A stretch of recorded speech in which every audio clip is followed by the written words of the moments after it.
It's morning. Glad you're here. Hey, Marty. This is our last coming. I want to thank everyone for that over the last few weeks. They've been really helpful and appreciated. And you're still free to do that today. And so we're going to wrap this up. I maybe have a few minutes at the end, a little more than two, to maybe there'll be some comments or questions someone might want to make on Ecclesiastes, only Ecclesiastes. I do not answer other questions, at least publicly, yet. So, but Marty's here. He'll take care of the other questions. Hello, Marty. Anyway. He always does. So we're in chapters 10 through 12 today, and what's interesting is we're back to the Proverbs again, a series of Proverbs that Solomon has. He wrote 1,000. We're told he wrote 1,005. So here are some of them. We don't have all 1,000 of them, but these are some of them. And we're not going to really look at a whole bunch of these for different reasons, but just to start it off, a dead fly gives perfume a bad smell. Just obvious observations of life. The heart of the wise inclines to the right, but the heart of the fool to the left. That has a little bit of basis back in Deuteronomy 28 through 30. Where Israel, 6 of the tribes would be on one mountain and 6 of the tribes on another mountain. One would be for the clean and one would be for the unclean. So, or in that case, it would be for if we follow the Lord and if we don't follow the Lord. So there's several ideas like that. Verse 6, fools are put in many high positions while the rich occupy low ones. Take that for whatever that might mean. Again, Solomon is observing this, and it's at the end of his, well, it's near the end of his life. We'll get to a little more of that later. Verse 8 and 9, whoever digs a pit may fall into it. Whoever breaks through a wall may be bitten by a snake. Whoever quarries stones may be injured by them. Whoever splits logs may be endangered by them. What might happen? And if we live that way, we won't do anything. What might happen in life?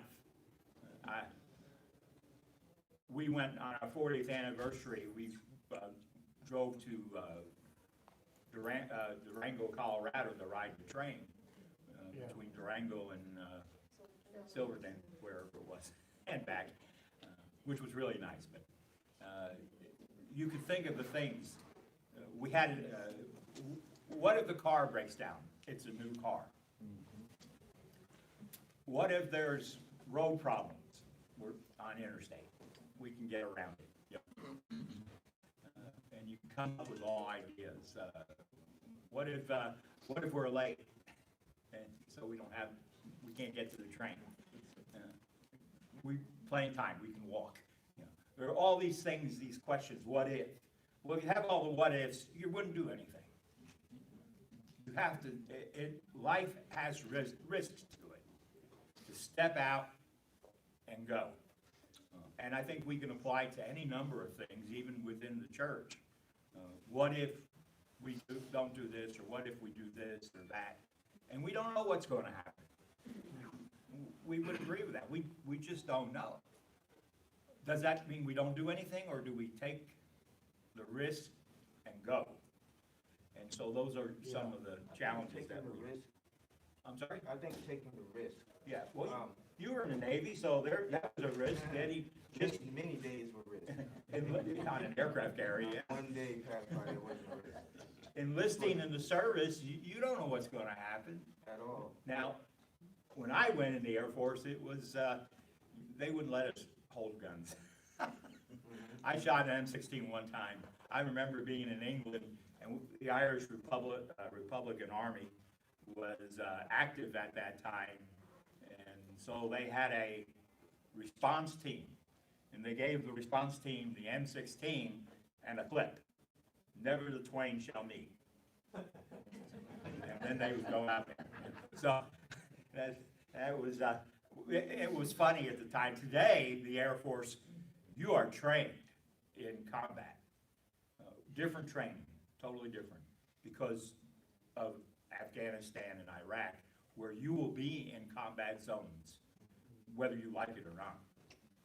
Even in Vietnam, and I think some of the guys here can recognize that, the Air Force tended to be further back out of the way and well guarded. You were on Okinawa. So there are these types of things that go on. There are risks in life. Going to school is a risk, especially if you decide at 60 you want to get a degree or something. There's a risk there. And again, no risk, no reward. Well, that's true You too. have to take some. So that's, I think, a challenge that Solomon had. I think he did that. He took the risk in different ways. Some were good, and some were too good at all, and you don't know what that means. As we go down, let's go to verse 19. A feast is made for laughter, wine makes life merry. And Yvette and I were talking about this last night. Money is the answer for everything. Now he's already talked about money. He talked about how it's problematic, how that's all people are focused on, and they lose life. They have nothing for life. So anyway, there's some strange things, and there's I don't know if he's saying the opposite, which is sometimes what Proverbs do.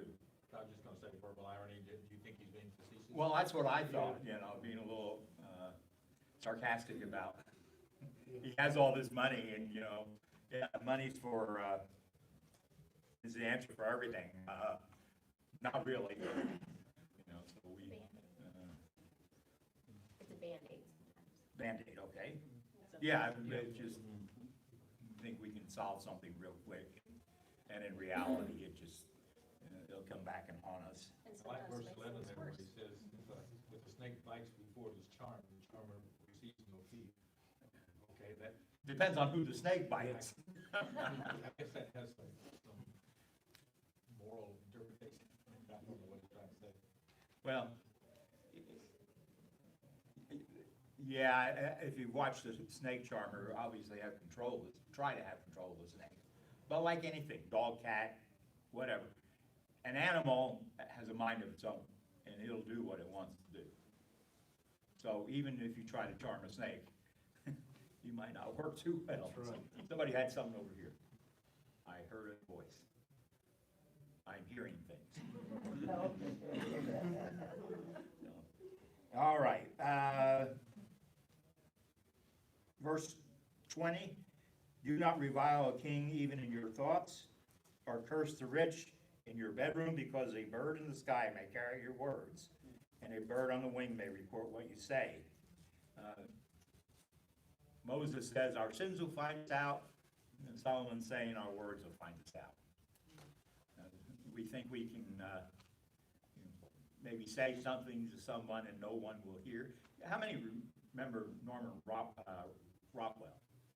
And he had everybody here should know. Let me rephrase, anybody that doesn't know who Norman Rockwell is. He had one of his pictures, he was an artist, one of his pictures was when they had the old phones, and and it was all women. What? No, it was a mixture.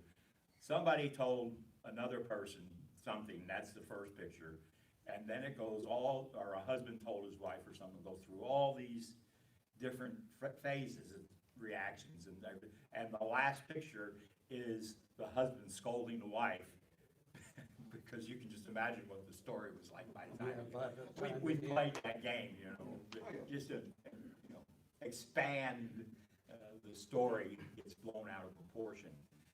And I know we don't do things like that, so we don't have to worry. Children they like stories that are, you just build on it and grow, it grows and grows. And but in reality, it's not what really happened. A little bit of weather report in 11:3. If clouds are full of water, they pour rain on the earth. Okay, so there's the forecast there. Obviously, we know what it does. In Israel, the western part of Israel is where the rain falls, and the eastern part of Israel, over the mountains, is dry as all. Yeah, it's the desert area. So rain only falls in certain areas at certain times of the year. And so cisterns are needed, and today irrigation and such. Whether a tree falls to the south or to the north, in the place where it falls, there it will lie. Every time I read that, I think, if a tree falls in the forest, will it make a sound? You know, it's not you. Does it? If you walk through, if you're a walker in the woods, you know you've probably seen many fallen trees, and you've gone by it again the next time you went there, because it's going to stay there unless some lumber company comes up and does something about it. That's like that old expression, wherever you find yourself, there you are. Yeah. That Yogi Bear.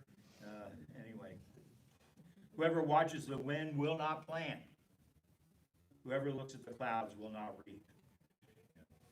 Yes, we're working on our garage, and yesterday, of course, it was wet in the morning and cold in the afternoon, and so we did that. We didn't do anything. And we just let it go. There's always Monday. So, but that's the way we sometimes are. If you watch things. When I refereed soccer, I was in charge of one field and or one club, and had to tell either the games go forward or are canceled. And I go over there and I look at the field, and cloudy and rainy, and oh, we're going to cancel the game, and 20 minutes later the sun's out, and you just feel like an idiot for canceling the game. But now I look on my phone, and that way I know what's going on. There's weather reports at the time that come up all the time. George? Yeah. This one to me says that there's always a reason not to do something, but you just gotta get out there and do it. There you go. It's a great reminder. Yeah, we can make a lot of excuses. We can have all kinds of things that. There's always a reason not to eat. Right. And I can find a lot of them. So, but that's because I'm old anyway. There are consequences to things, 9 through 9 and 10 there. You who are young, be happy while you are young, and let your heart give you joy in the days of your youth. Follow the ways of your heart and whatever your eyes see. But know that for all these things, God will bring you into judgment. So then banish anxiety from your heart and cast off the troubles of your body. For youth and vigor are meaninglessness, or are senseless, or are vapor, or whatever word your translation might have. So youth, it can be important, but like anything, we get older, and we do grow older. So encourage people to enjoy their youth, at whatever stage you are. Even in our age, us more mature people. Everybody here is no old people in here. You have to be 100 old, okay? That always gets further along. 50, 80 was old. 60, 90 is old. 70, 100 is old, so there are no old people in here. So enjoy it. Get up and walk. Enjoy things you can enjoy, even if at times it's a little rough. I was talking to Marty earlier. Marty's father-in-law's daughters came in for his birthday, and they went out to, what's the name of that place? Hemi Hideout. Hemi Hideout. You need about 5 or more people to go. It has a bunch of old cars and signs galore of past years, mostly gas signs, but there's all kinds of, I saw a sign for Coney Island and just all kinds of things out there. So it was a lot of fun. And he went out there and enjoyed it. He didn't, he had to get pushed around on on his walker or however that was, but he went out and enjoyed it. You know, we have our prime timers that go out, and some of them are older than I am. You might not walk as fast. When we went to Germany, I remember we were at Dachau, which is not the best place to bring up an illustration, but we were behind everybody because we were just slow, try to catch up, but we didn't, we wanted to be there.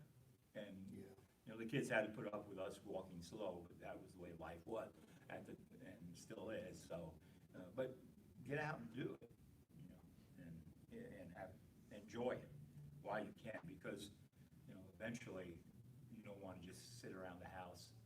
And it's kind of sad at times to think about people sitting around the house when you get out. There are limitations, which is the next topic in chapter 12. George, Go ahead, someone. so we say they had no concept of life after the grave.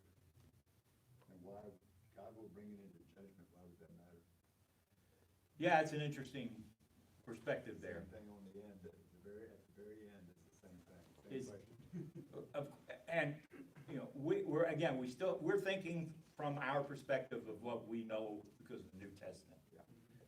We might want to wonder if they're thinking about just some type of judgment as explained in Deuteronomy and other places, more of a immediate physical judgment.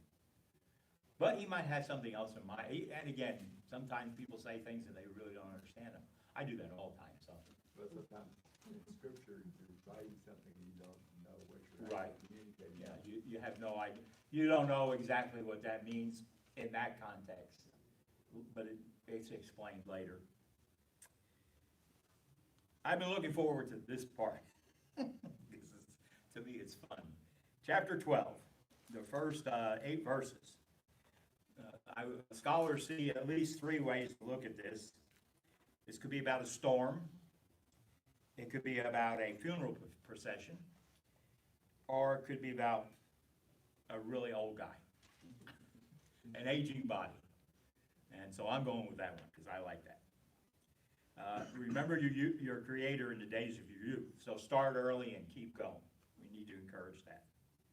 Before the days of trouble come and the years approach when you will say, I find no pleasure in them.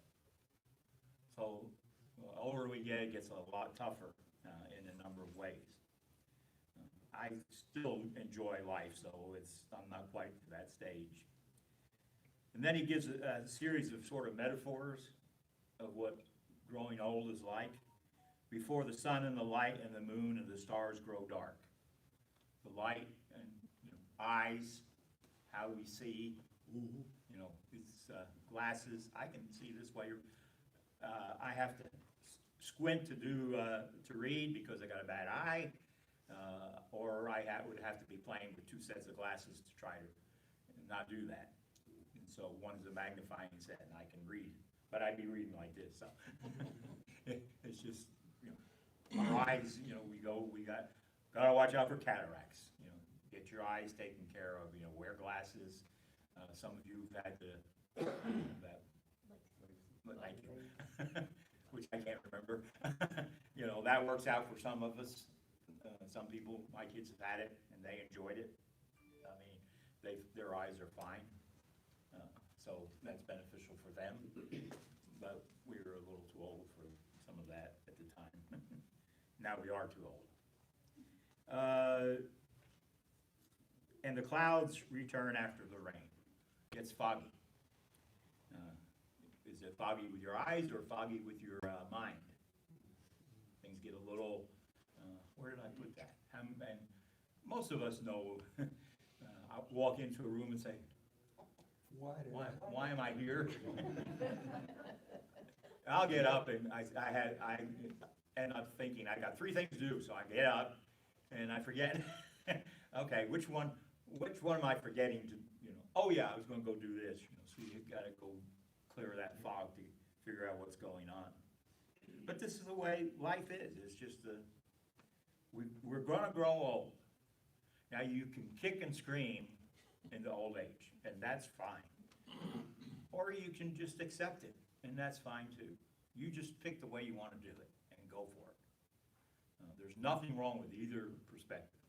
You know, if you want to kick and scream all the way in there, have at it. But sadly, you're gonna grow old.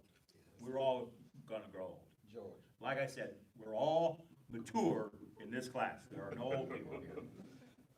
since you said that, I always think about our life and consider pattern it like the caterpillar before it becomes a butterfly. And we go through that same process. And what you just said, that's what we're going through is a process. Yeah. And sometimes we do worry, but the scriptures teach all through that, but I said, worry, do not worry, do not worry. Well, yeah, And when that happens, when we go through that same process, and we do worry and be concerned about death, but Jesus said in John 11, he said, he that liveth and believeth in me shall never die. We have so many great promises and Right. going through this process that we're going through now, which is death. It's nothing really to fear or be worried about. right. And Solomon had sort of brought that idea out in 11:10. Banish anxiety from your heart.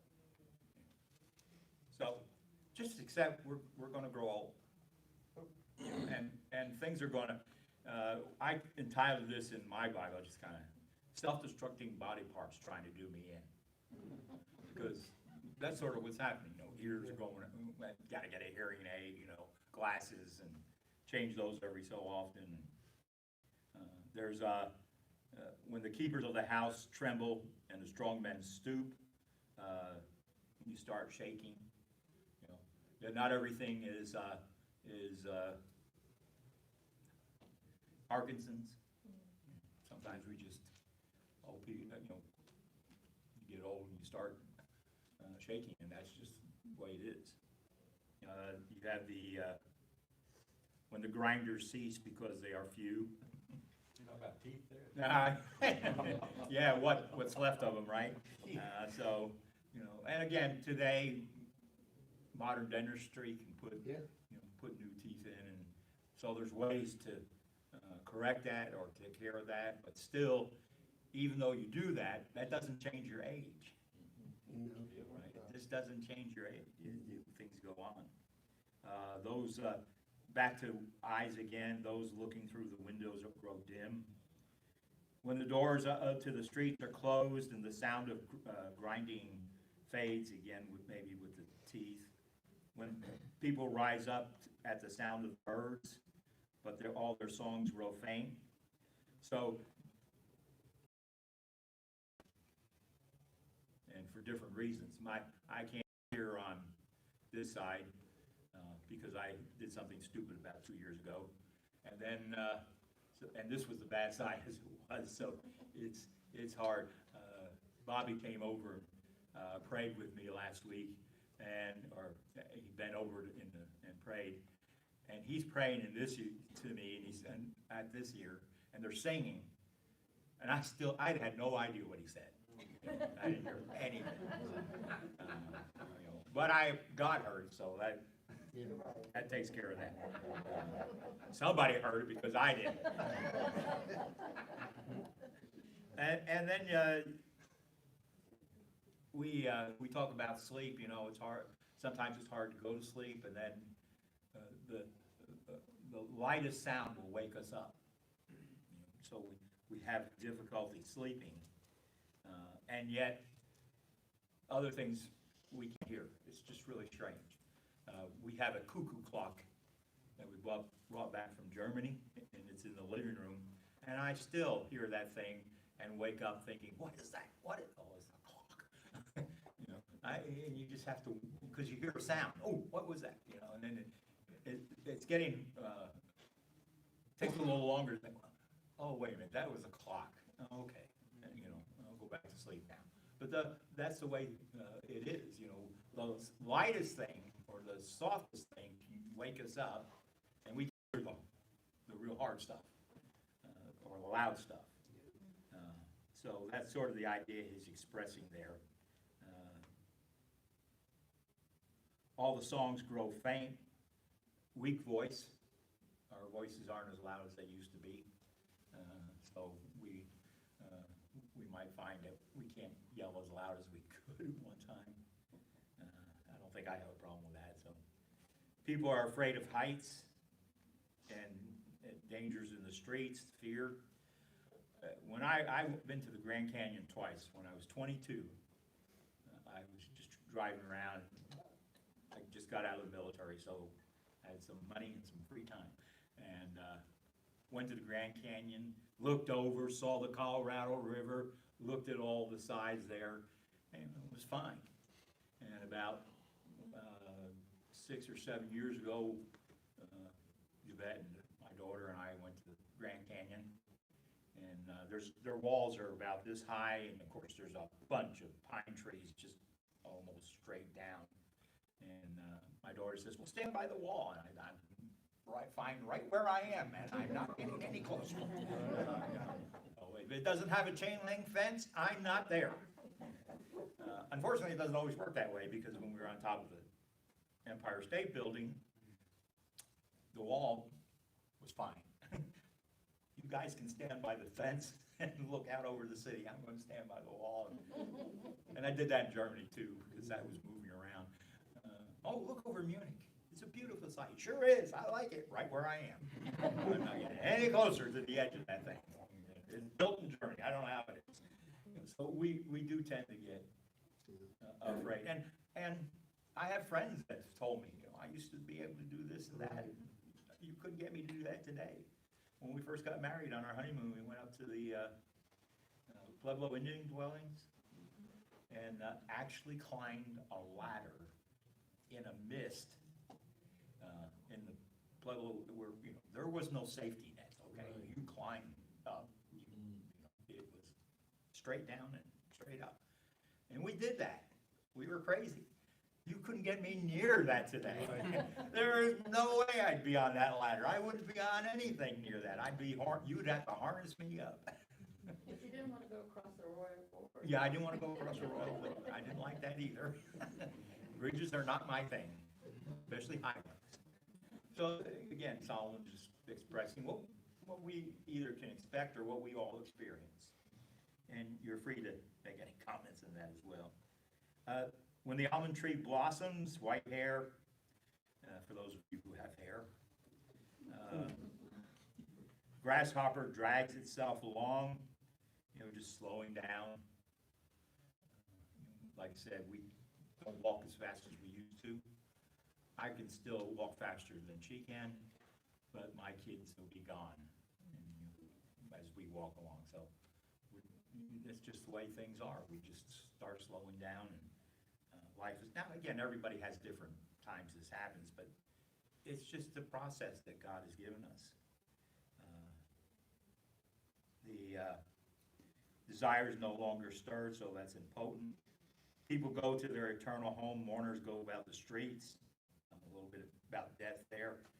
Remember him before the silver cord is severed, a stroke or something in the mind that has been affected, and the golden bowl is broken, before the pitcher is shattered at the spring, which would be heart failure or something to that effect, and the wheel broken at the well, circulation falling apart.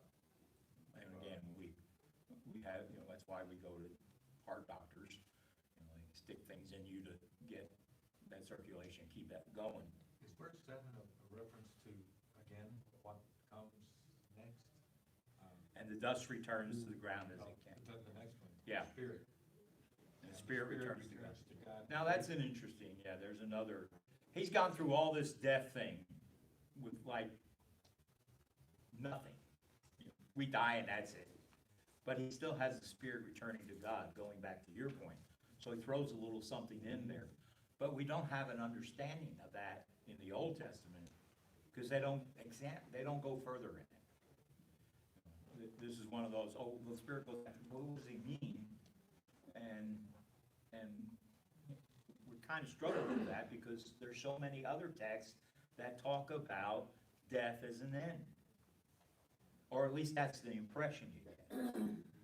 So You can look at it as maybe a hint, or maybe Solomon is thinking about something that's come to him, that is, the spirit returns to God. So is there something beyond death?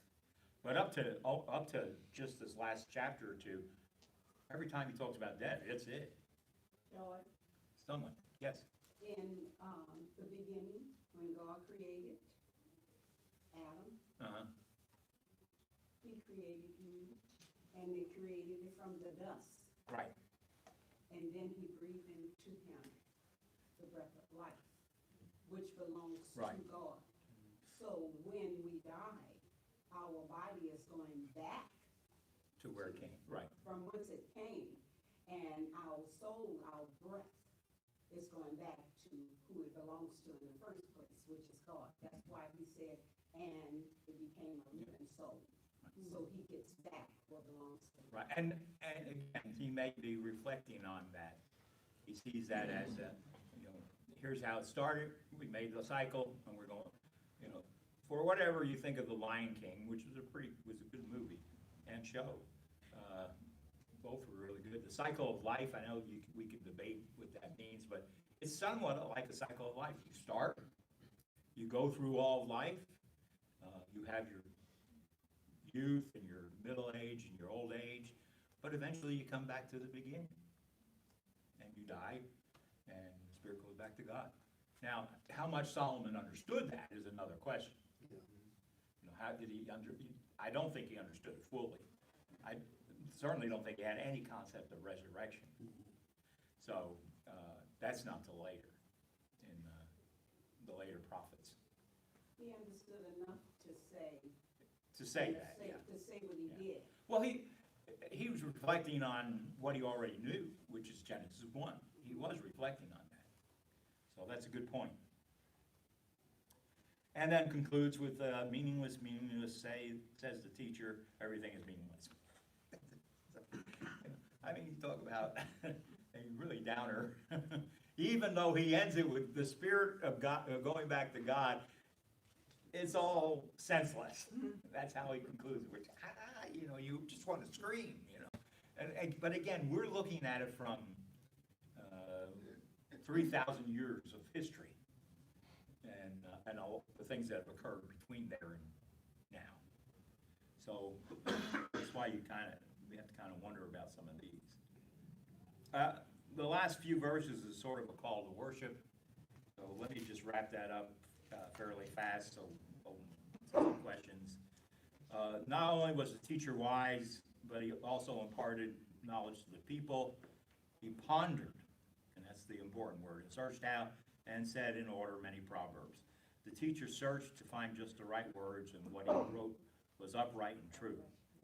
The words of the wise are like goads.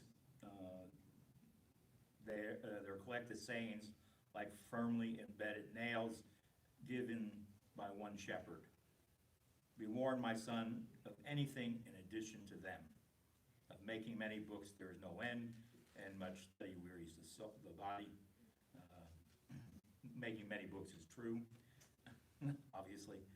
The goad thing just is like a piece of timber that's blunted at one end and it has a point at the other end, and it's for driving ox or oxen or something like that, where if they're giving you any trouble, you can give them a stick, or if you can put it in a certain area, and if they tend to back up, they're going to feel it. So it's just saying something strong there. And this conclusion, which we're all familiar with if we've read this, all has been heard.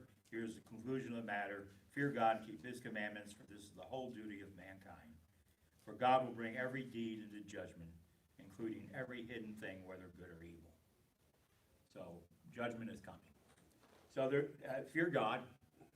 That would be the positive aspect of keep my commandments, Deuteronomy 28 through 30 again, and other texts, where if you follow God, God will bless you.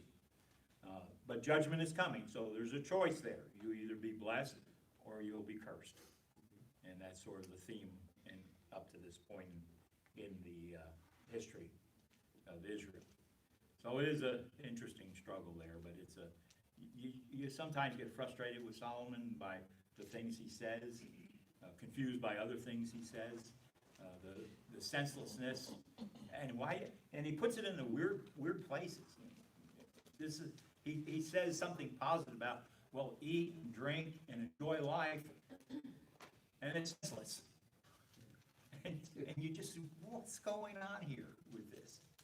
Because life doesn't always make sense, so we always want it to, we try to make it. I think he's really trying to share with us that it's okay, right? But here's the main focus. Yeah. Focus on God.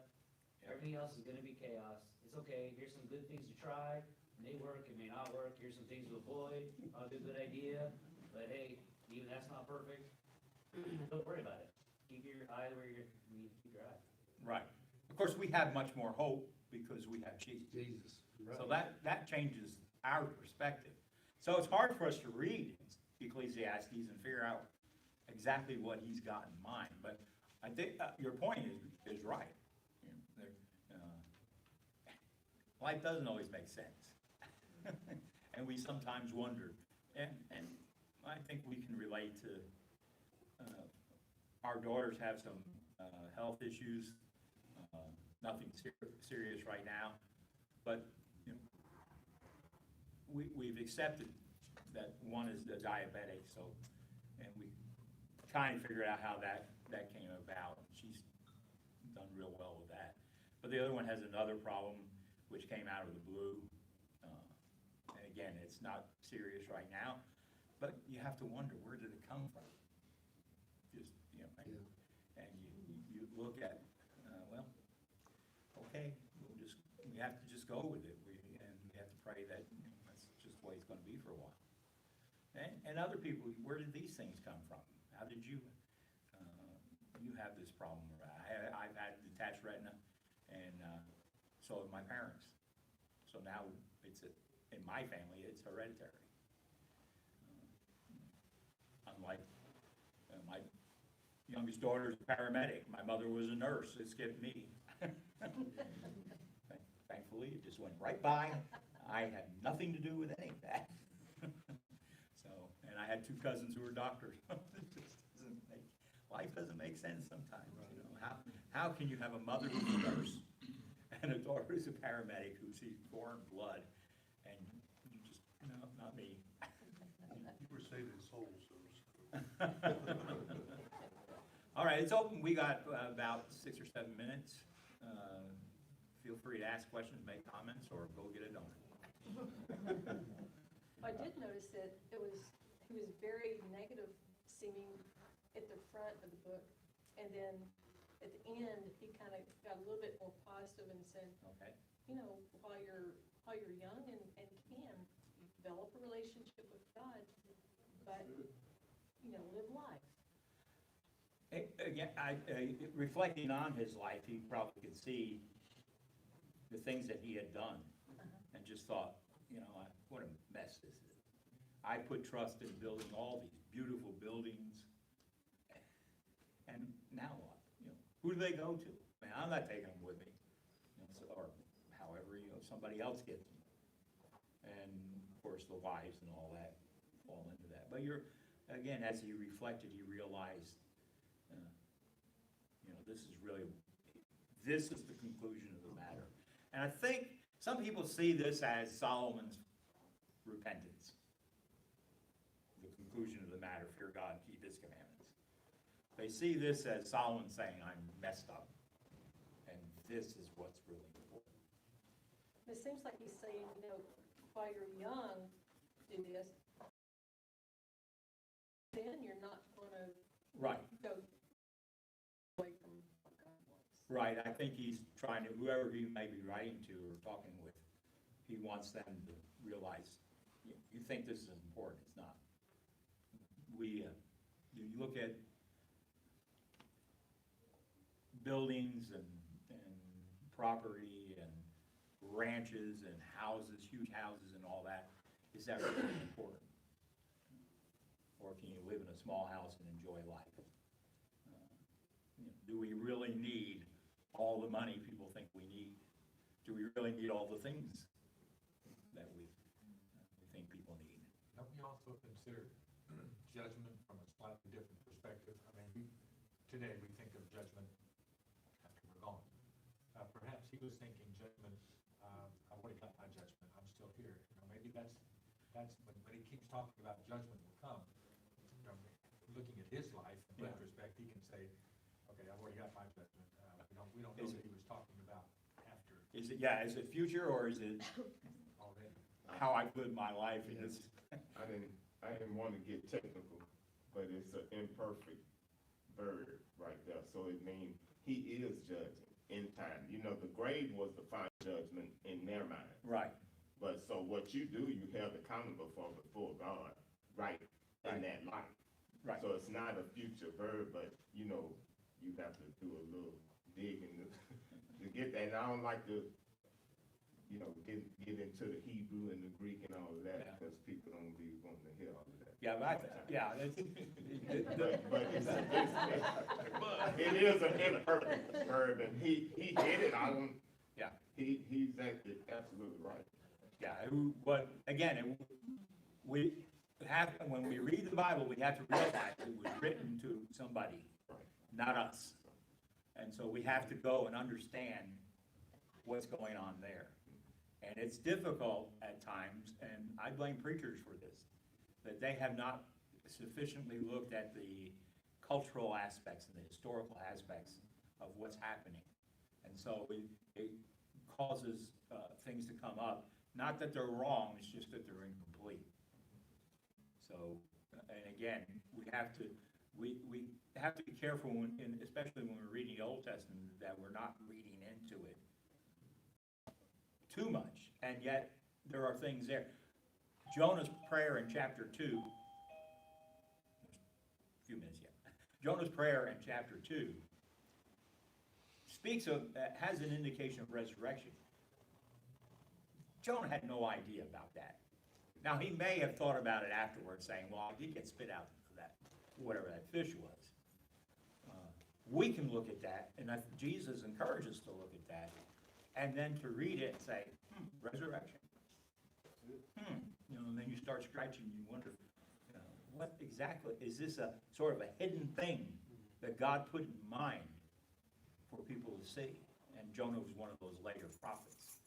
And Isaiah does the same thing in 53 at the end of the chapter. We all know, recognize that as the chapter of the Messiah, the suffering Messiah. And yet when you read, like, I think it's verses 10 and 12, it's like, that seems like a resurrection in there. And so when people in the first century go back and read it, or we go back and read it, yeah, you know, look at this.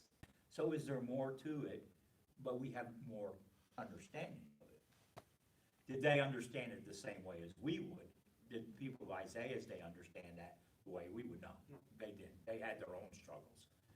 And they applied it to different things. That didn't mean they were wrong. They just applied it to different things till Jesus came along and they gave a better understanding, or a more correct understanding. It's kind of how they say that. Well, their concept of salvation was quite different from ours, but they still had a concept of salvation. Right. They were God's chosen people. Yeah. He saved them from the Egyptians. He saved them Right. many times, so God was still the perfecter of salvation for them. Oh, I guess it is time. Sorry.